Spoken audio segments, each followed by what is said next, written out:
Hello नमस्कार friends, देखिए आज मैं आपको सिखा रही हूँ सिंपल प्लाजो की कटिंग और सिलाई दोनों।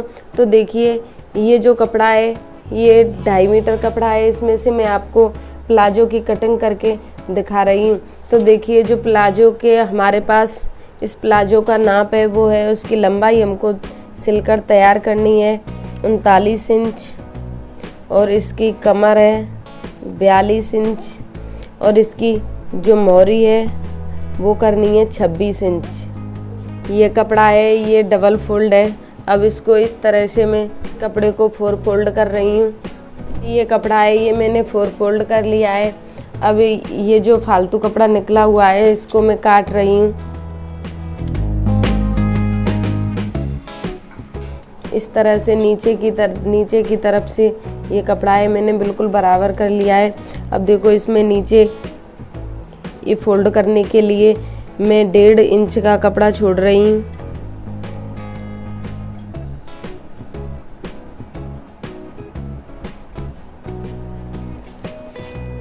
और इस प्लाजो की लेंथ है वो 39 इंच है। तो देखिए इस तरह से मैं 39 इंच पर यहाँ पर निशान कर रही हूँ और ऊपर की साइड में रबर लगाने के लिए मैं 2 इंच कपड़ा फालतू रख रही हूँ। इसमें मैं रबर लगाऊंगी।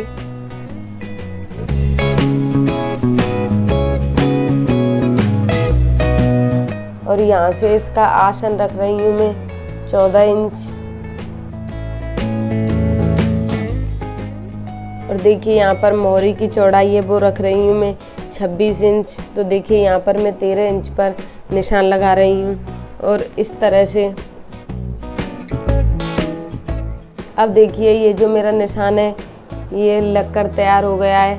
अब मैं इसी तरह से इसकी कटिंग करके आपको दिखा रही हूँ।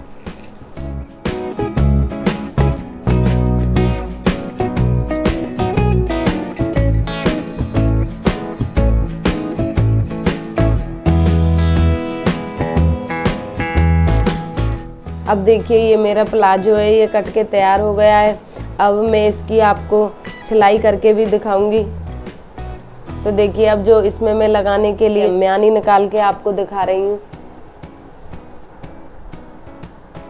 तो देखिए ये जो कपड़ा है ये मेरे पास, इस कपड़े को इस तरह से मैं फोल्ड करके और इस कपड़े को इस तरह से 4 फोल्ड करके मैं इसमें से म्यानी काट रही हूँ।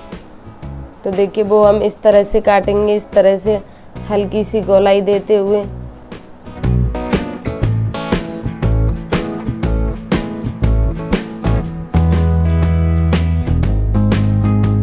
अब मैं इसकी आपको सिलाई बताऊंगी। अब देखिए इसकी मैं आपको सिलाई करके दिखा रही हूँ। तो देखिए सबसे पहले इस कपड़े को इस तरह से अलग अलग हिस्सों में करना है और इस तरह से जो नीचे वाली मोहरी है सबसे पहले मैं उस पर सिलाई लगा रही हूँ।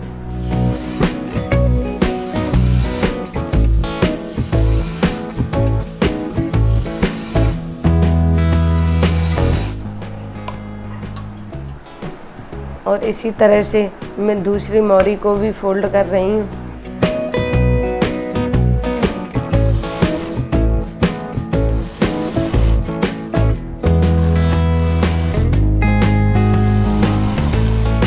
ये दोनों मोहरी पर नीचे की साइड में इस तरह से मैंने सिलाई लगा दी है।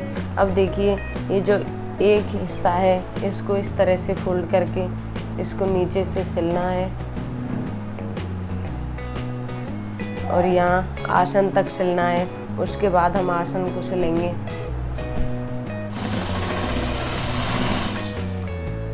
इसमें आधा इंची का दबाव छोड़कर इस पर मैं आसन तक सिलाई लगा रही हूँ।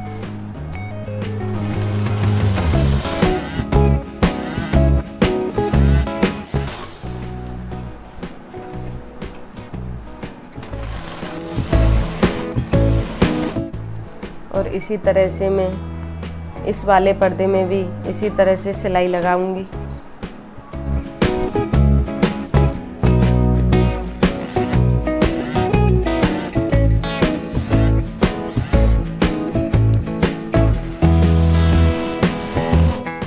तो देखिए इस तरह से दोनों हिस्सों में सिलाई लगकर तैयार हो गई है। अब इसका मैं आसन जॉइंट करूँगी दोनों पर्दों के। तो देखिए ये जो म्यानी है अब मैं इसको लगाऊंगी। तो देखिए प्लाजो में या फिर पैंट में हम म्यानी लगाते हैं तो उसमें कोई भी खिंचाव नहीं आता और बैठने में भी कोई दिक्कत नहीं होती है। तो देखिए ये हमारा बीच में ये मैंने म्यानी में कट लगाया है और ये जो इसका ये सिलाई है और ये कट और सिलाई एक ही जगह पर आनी चाहिए। तो इस तरह से मैं इस म्यानी को इस तरह से इसमें सेट कर रही हूँ। ये म्यानी है, देखो मैंने नीचे की साइड में इसको रख लिया है। अब इसको इस तरह से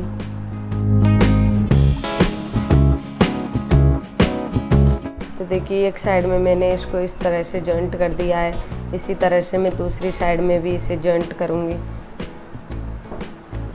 तो देखिए इस तरह से ये म्यानी के साथ साथ मैंने दोनों साइड के आसन भी जॉइंट कर दिए हैं। अब इसको इस तरह से सीधा करके इसके ऊपर एक छोटी छोटी सिलाई लगानी है चारों तरफ।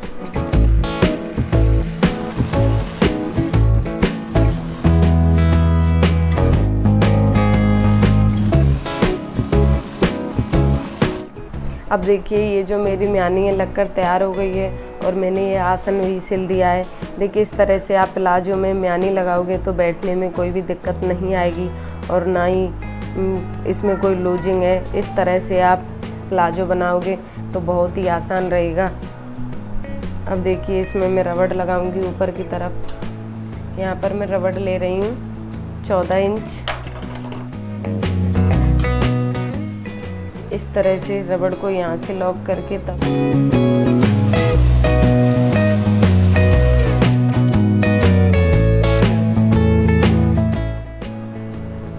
इसमें मैं इस तरह से अंदर इसमें रबड़ डाल रही हूँ। ध्यान रखें कि जो हमारी सिलाई है वो रबड़ के ऊपर नहीं चढ़नी चाहिए, इस कपड़े पर ही रहनी चाहिए। तो देखिए इस तरह से मैं इसमें सिलाई लगा रही हूँ।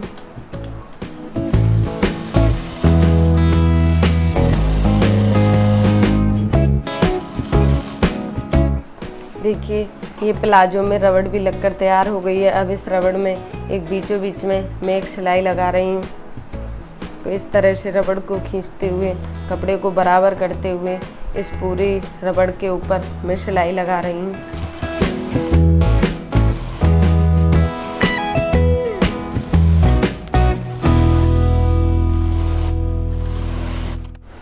देखो ये मेरा प्लाजो है, ये बनकर तैयार हो गया है। आपको वीडियो पसंद आए तो लाइक करें और चैनल को सब्सक्राइब करना नहीं भूलें। Thank you.